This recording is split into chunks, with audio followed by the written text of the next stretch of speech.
Hey everyone, it's Sammy from Push Square, and for the past few days I've been playing around with this thing, the PlayStation VR headset.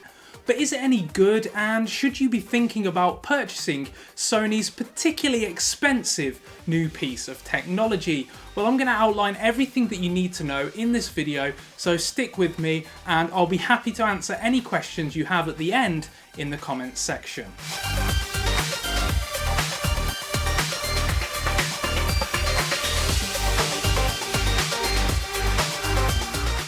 So before we get into the review of PlayStation VR itself, it's probably best to appreciate what virtual reality is and what it brings to the table that's different from the setup that you have today. Now, this is a difficult thing to explain unless you've tried it, but I'm going to give it a go anyway. If you imagine your current setup, I imagine you have a TV that's in front of you and that's what you play games on, right? And this is kind of your window into the virtual world, the window into the games that you play.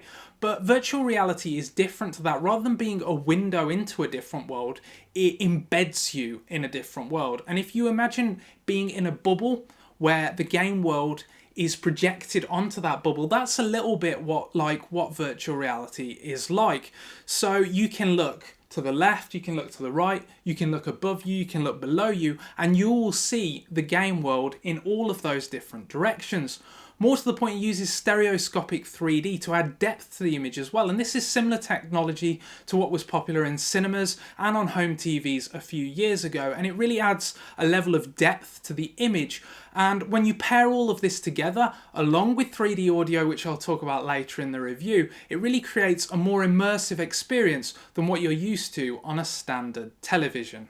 So PlayStation VR brings all of these things together. It works in tandem with the PlayStation camera, which you'll need to own in order to get this to work. And what it does is, similarly to the PlayStation Move controller, it tracks the lights that are positioned strategically around the headset to detect where you're looking. And so when you're playing various games, you're able to look around to your left, to your right, whichever direction you want, and you will see the game world. Think of it a bit like your head acting as the right analog stick on your DualShock 4. When you move around, you get a different view of the world around you, and because it's all stereoscopic 3D, because it's super immersive and super lag free, it kind of tricks your brain into thinking that what you're seeing is a real game world, and this can be really, really effective. One of the ones that I point to a lot is the London Heist demo, which comes with PlayStation VR Worlds. And in this, one of the sections sees you being intimidated by a kind of East End Vinnie Jones-esque thug.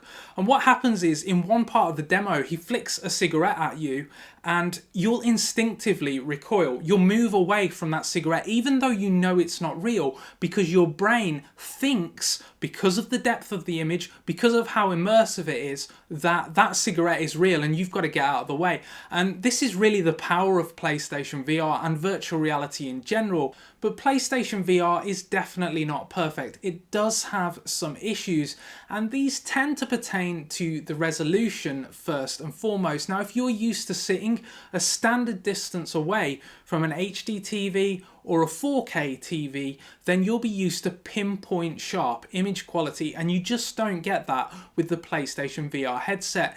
While it's running with a 1920 by 1080 screen, it can look a little blurry, and this is a lower resolution than the HTC Vive and the Oculus Rift, so that's worth keeping in mind. Although I've tried all of the headsets and they all have a similar blurriness to their image quality. The other thing that you need to be aware of is what's called the screen door effect. Now, Sony has invested a lot into display technology, and it's come up with a screen that can basically show the full scale of RGB on a single pixel. But while this minimizes the screen door effect, you still do get it. And what I mean by the screen door effect is the fact that you can kind of see the grain of the pixels in front of your eyes because the screen is so close to you. And in low light conditions, in low light games, you definitely see this kind of grainy pattern that's directly in front of your eyes, which kind of takes a little away from the image quality. So you need to be aware that it's not perfect. You're not seeing the virtual world like you would with your own eyes. it's a lesser quality than that. It's a definite step down. But is it good enough to create the sense of presence, the idea that you are in this virtual world? It is, because the example I just gave with the London heist and the guy flicking the cigarette in your face, that is enough to trick your brain into thinking, hang on, I need to get out of the way here. And most games create this real sense of immersion that when you take the headset off, you kind of get a sense of, hang on, I'm back in the real world. Well, this kind of sucks, if you know what I mean. And it's definitely powerful enough. The image quality is definitely good enough to trick you into believing that you're somewhere else. As for the headset itself, well, it's pretty comfortable. It's got a few different options to adjust the way it fits to your head. So you basically pull it out like it's an elastic band and pull it down over your head. There's a wheel on the back which allows you to tighten it up so you can make sure it doesn't flop or move around on your head. And you can also move the front visor in or out. And basically what this allows you to do is focus the image so that it looks crystal clear when you've got it on, or as crystal clear as you can get with the kind of resolution screen that's in the PlayStation VR. But it also allows you to fit it around glasses or spectacles if you need to wear those. And it is quite roomy. There are some nice rubbers and some nice plastics used so it doesn't chafe your face or cause you to feel all itchy. And to be honest, I've played with it in quite long sessions since I got it, and I definitely haven't had any problems of feeling like really hot or really itchy or uncomfortable. It just fits nicely. One thing you need to be aware of is that it's going to mess up your hair. If you like to have your hair in pristine shape, then maybe gel it after you've took the headset off, because to be honest, it's going to mess up your hair big time. And the other thing to be aware of is that there are a lot of cables, and I'm going to talk about that in a little more detail later on in the video, but you do have a cable coming around the back which you need to kind of position over your shoulder. It doesn't get in the way much, but it's something to be aware of, especially if you're playing a game that requires you to move around a lot or maybe walk around. So yeah, that's something that you need to think about. And as I just mentioned, there are a lot of cables for you to be aware of. So the setup for PlayStation VR is particularly complicated. The headset plugs into a processing unit, and the processing unit then connects to your PS4 and your TV. The reason Sony has done it this way is so that it can output an image on the television as well as what you see in the headset, and this makes it a little more social, which is a nice feature to have. And some games take advantage of this, creating asymmetrical multiplayer experiences where people watching on the television see something different to what the person wearing the headset sees. And this is all really cool, but the fact of the matter is you end up with about 6 extra cables going into your media center, and this can be quite overkill. I've found myself having to cable tie different components, different cables, just to tidy up a bit this weekend. We've made a graphic, and I'm going to show that on the screen now, that shows just how many cables there are. And you definitely need to keep this in mind when you bring your PSVR headset home, because not only does it take a few minutes to set up, but it also means that you're probably going to have to reposition, like I say, everything in your entertainment center. And this isn't great, especially when you consider that the PS4 lacked the foresight to include a USB cable around the back. So what you end up with is cables coming around the front of the PS4 and cables coming around the back of the PS4. And that just looks untidy and messy, and it feels like a bit of a bodge job, basically. No matter how hard you try to tidy up, you're going to end up with a spaghetti junction sitting behind your TV. That's just the reality of the situation, I'm afraid.